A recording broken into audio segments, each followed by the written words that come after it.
Hello everyone, it's Paul back again. I decided to make another video today. This one is also about Ace Combat 7, of course, and specifically we're going to be talking about the politics in Strange Reel, or the state of the Strange Reel, as I sort of started calling it as I was writing out my notes for this video.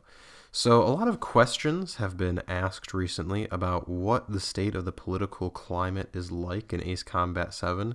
Specifically, a lot of these questions are centered around the fact that Eurusia keeps being referred to as the Kingdom of Eurusia, which is strange because previously in Ace Combat 4 and other games, it's never been called that before, so that seems to be a little weird that it's now called a kingdom, even though it doesn't seem to have a king as far as we know, or any other monarchy. So I'm going to discuss some of my own personal theories as to why this might be. Keep in mind, this is all just theory. It is based upon the information that we have, but I could be completely wrong on all of this. It's all just speculation for the point of kind of a fun discussion. So here we go. Here are my theories as to why Eurusia might now be a kingdom. And forgive me if I continuously mispronounce Eurusia in different ways multiple times, because I just find it a hard word to say for some reason. I always want to call it Eurasia, but that's obviously referring to the real-life landmass. Anyway. So, we know that Eurusia in the past was known to have something sort of similar to a republic. However, during the 1990s, the economic and political situation in Eurusia basically became unstable, and it led to the rise of a military government. This was during the late 1990s, after the discovery of the asteroids that were going to hit the Earth that precipitated the creation of Stonehenge. So basically, this new military government seemed to be led by a supreme commander, according to Ace Combat 4 anyway, during one of the last missions of Ace Combat 4, the Siege of Farbanti. At the end of that mission, there's radio transmissions from some troops on the ground that say that they've found the remains of a very high-ranking officer, and in addition to that, throughout that mission, again towards the end of it though, we hear transmissions from the Erusians that are asking about the evacuation of the Supreme Commander and if he has left yet. So it seems that the Supreme Commander is who was leading the government of the Erusians during the military government of Eurusia, but that government was relatively short-lived. It ended in 2005 with the defeat of Eurusia, and only started in like 1998 or something like that, according to the information that we have. And obviously that government, the military government, was presumably dismantled by ISAF in the wake of the war, since it ended with a total ISAF victory. And it does not seem likely that they would allow that government to continue. It seems more likely that they would set up some sort of, democratic or republic form of government. Now, how then did we get from the ISAF victory and setting up a new form of government to a kingdom? Does that actually mean that a king took power, or, another monarch, a king or a queen, I suppose? How did this happen in Eurusia? And it seems unlikely, of course, that ISAF would come in and install a king as the ruler of Eurusia. So there's a couple of quick possibilities, mainly two. So one is the people of Eurusia reject this new ISAF government, as they understandably would, probably being a little upset about having been conquered. And then it's possible that they saw a king as a centralized form of government that they perhaps viewed as being valuable. After all, maybe the centralized military government helped to lift the country out of a bit of a depression that they were experiencing that led to the creation of the military government, and maybe the ISAF would be unhappy if they installed another military government, so maybe they viewed a king or a monarch as being the next best solution. They could create essentially a strong modern monarchy that would be a centralized government to rule the country. I think that's unlikely, and I'll go into my other theory that I think is more likely in a minute here, but that is technically one possibility, is that this kingdom is relatively new and just in the aftermath of the Eurusian Continental War, perhaps Eurusia was reformed into a kingdom. Now, here's the other possibility, and I actually have not seen this raised anywhere, and I think there's some reasons as to why it has not been raised anywhere else. is because it seems to contradict some of the other information we have, but it's possible. And so this could be that the Kingdom of Eurusia is kind of like the United Kingdom. And so technically, the United Kingdom has a monarchy. They have a queen, there's a royal family, they have royal corgis, but they don't actually have a monarch that rules in the same way that we might think of a king doing. It's much more of a ceremonial position.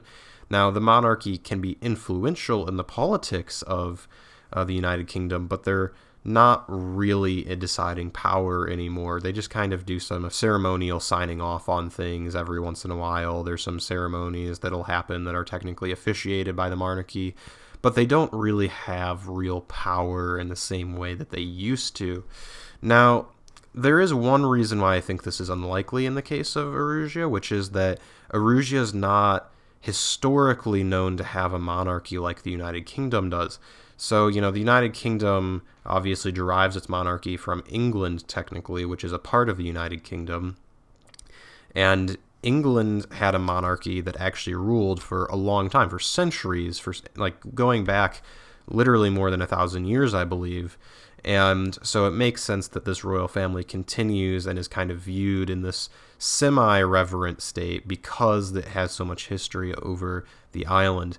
However, Eurusia, this makes a little less sense because Eurusia seems to be a fairly recent nation, at least in comparison to the UK, where Eurusia was formed in the 1700s, similar to countries like the United States.